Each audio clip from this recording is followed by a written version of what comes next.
Coming to Gopika, ബോളിവുഡിൽ അഭിനയിച്ചു എനിക്ക് നേരിട്ട് പരിചയമുണ്ട്. ഇദ്ദേഹം പറഞ്ഞു ഹോളിവുഡിലും പാർട്ടായിരുന്നു. അതെന്താ?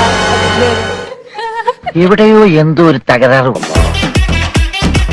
എല്ലാവരും നല്ല കോൺട്രിബ്യൂട്ട് ചെയ്തു, എസ്പെഷ്യലി സുധീകൊപ്പ. ഹീസ് മൈ ഫേവറേറ്റ് എന്ന് പറഞ്ഞു. വൈ?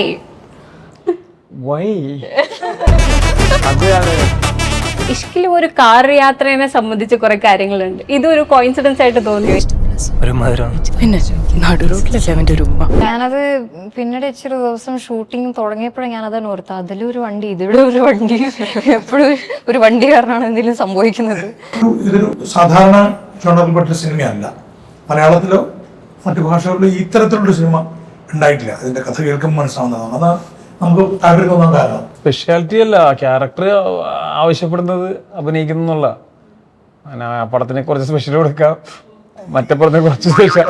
ശരിക്കും പറഞ്ഞാൽ അത് എല്ലാവരും പറയും ചെറിയ പടം വലിയ പടം എന്ന് അറിയില്ലേ. പക്ഷെ എത്ര ചെറിയ പടമായാലും വലിയ പടമായാലും നമ്മൾ അഭിനയിക്കുന്ന ഒരുപോലെ ആയിരിക്കും. നമ്മൾ ഏത് ഇൻഡസ്ട്രിയിൽ പോയാലും, ഇത് തമിഴ് തെലുഗു എവിടെ പോയാലും എല്ലാവരും മലയാള സിനിമ ഇങ്ങനെ വാച്ച് ചെയ്തുകൊണ്ടിരിക്കുക. ഇതിപ്പം ഒരു ഷൂട്ടിൽ ജൂനിയർ എൻറ്റയറിൻ്റെ കൂടെ പുള്ളിക്കാരൻ്റെ കൂടെ വർക്ക് ചെയ്യുന്ന സമയത്ത് പുള്ളിക്കാരൻ അടുത്ത ആഴ്ച ഏതാ മലയാള സിനിമ റിലീസാകുന്നതെന്ന് പുള്ളിക്കാരൻ അറിയാം.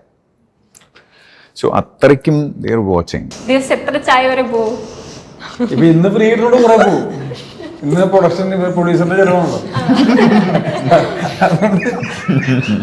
സ്വന്തം ചെലവാണ്. ഒന്നും ചിലവ് 2 മാക്സിമം അത്രയ്ക്ക് പറ്റും.